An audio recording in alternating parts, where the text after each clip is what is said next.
더불어민주당 신현영입니다. 혁신 의료기술에 대한 우리 정부의 제도적 준비 질의하도록 하겠습니다. 이거 한번 보시겠어요? 인공심장입니다. 혁신 기술을 이용해서요, 3D 프린팅을 이용했는데요. 나의 인공심장을 제작한 모양입니다. 이게 심장 이식 받을 때요, 남의 심장 아니고 내 심장과 동일한 인공심장을 이식할 날이 얼마 남지 않았다라고 보입니다. 이외에도 인공관절에 대해서도 3D 프린팅을 이용한 여러 가지 혁신 기술들이 도입되고 있습니다. 대한민국의 미래 의료를 준비하기 위해서 혁신 기술에 대한 지원이 절실한데요. 이미 2019년에 혁신 의료기기 지원법을 통해서 인공지능 의료기기는 국내 90종이 인허가 된 상태로 우리나라가 국제적으로도 앞서 있는 상황입니다. 문제는 이러한 인증을 받아도 의료 현장에서 활용되는 데 상당한 한계가 있다는 건데요. 제도가 기술을 못 따라가는 대표적인 한계입니다. 심평원이 혁신기술 수가 제도를 마련하려고 추진 중인데 관련 논의만 4년 동안 공회정하고 있고 성과가 없다. 이게 전문가들 현장의 목소리입니다. 원장님, 지금 혁신 의료기술 건강보험 임시수가 적용 방안 검토하고 계시죠? 네. 그럼에도 불구하고 본 의원이 우려하는 바는 다음과 같습니다. 첫째, 혁신기술이 기존 기술과 대상, 방법, 목적 이 세 가지가 모두 달라야지 신의료 기술로 분류되는 한계가 있습니다. 그리고 진단이 더 정밀하고 치료가 더 정확하게 기해지는 이런 기술에 대해서는요, 기존 기술에 대한 차별점이 별로 없다고 평가돼서 인정 못 받는 경우도 있거든요. 네. 이런 보수적인 기준이 변해야 되고요. 둘째는 이걸 심사하는 심의위원들이 혁신 기술에 대한 이해도가 떨어집니다. 그래서 기존 관념에서 보수적으로 기술을 평가하는 습관이 있기 때문에 평가 결과가 유의하게 나오지 않는 한계도 있습니다. 세 번째로는 의료 현장에서 이런 기존 기술에 익숙해져 있는 의료진들이 새로운 기술에 대한 접목 아니면 이런 개방성 이런 것들을 유인할 효과가 약하다는 겁니다. 그래서 이 심평원의 수가 구조 개선 앞으로 혁신 기술에 대해서는 조금 더 적극적이고 선제적으로 나아가셔야 되는데 수가가 신설이 어렵다 하면 기금이라도 조성하시는 거를 검토하셔야 되고요. 그래서 우리나라의 미래 의료를 대비해서 좋은 기술들이 국내에서 활용되지 못하고 다른 나라로 팔려가는 일들은 적어도 없어야 되겠다라는 생각 갖고 있습니다. 심평원 원장님 말씀 주시죠. 네, 의원님 말씀하신 대로 지금까지 아직 별도 수가를 인정받은 혁신 기술 사례는 없습니다.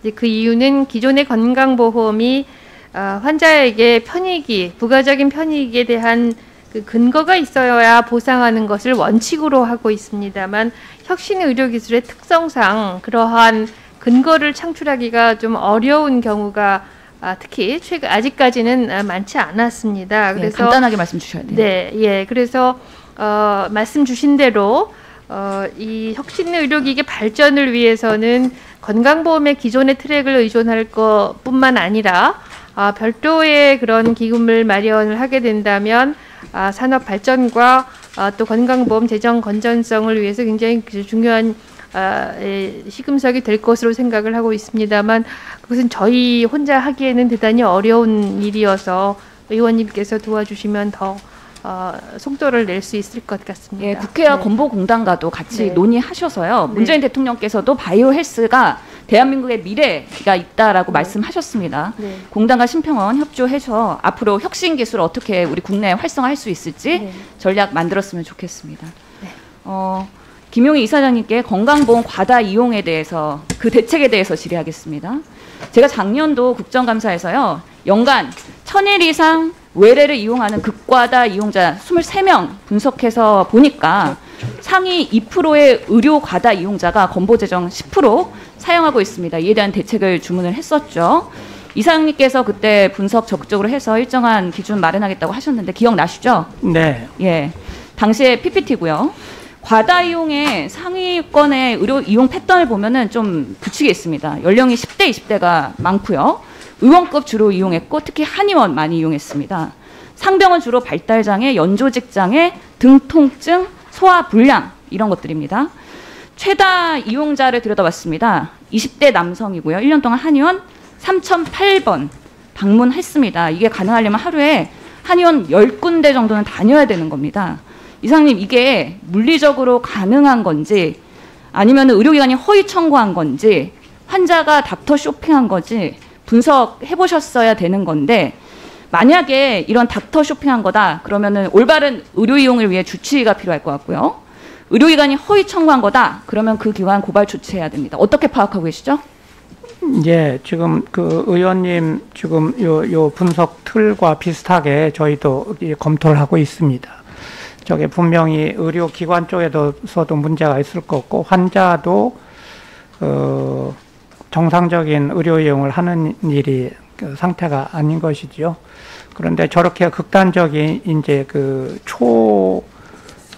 극과다 의료 이용 상태가 있고 저것보다는 훨씬 덜 하지만 그 상당히 높은 수준의 불필요한 수준의 의료 이용을 하는 게 있을 텐데 그렇게 높은 수준의 의료 이용을 하는 원인이 뭔지 어떤 그 집단에서 그런 과다한 의료 이용이 일어나는지 하는 것을 체계적으로 분석을 하고 그 대책을 세우려고 하고 지금 지난번에 의원님이 그 제안을 주셔서 여러 가지 이제 계기가 되었는데 우리 공단으로서는 이 과다한 의료 이용을 그 절제시키고 그 바로 잡는 것이 국민 건강을 위해서도 중요하고 보험 재정의 보호를 위해서도 절대적으로 중요하다고 인식하고 노력하고 있습니다. 예, 우리 건강보험의 장점도 많지만 이런 남용될 가능성, 제도 허점이 있고요. 그렇기 때문에 과다 이용 더욱더 보완해야 됩니다. 적어도 과다 이용자에 대한 보험료 추가 부담